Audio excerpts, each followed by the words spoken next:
ரோமானியர்கள் இந்தியாவுக்கு வந்தது எப்போன்னு நினைக்கிறீங்க? கிமு 30. வரலாறு இதைத்தான் சொல்லுது.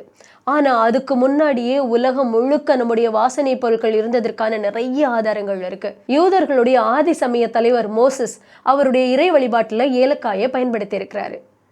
அது பழைய ஏற்பாட்டில் இந்த குறிப்புகள் இருக்கு.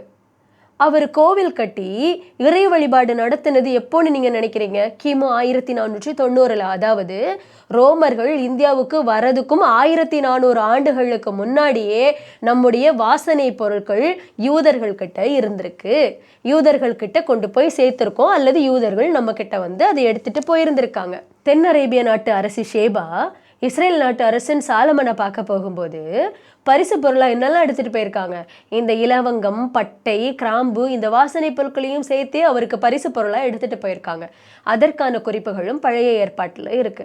எகிப்திய மம்மிக்கள்ல நம்ம கருப்பு மிளகோட ட்ரேஸ் கிடைச்சிருக்காமா.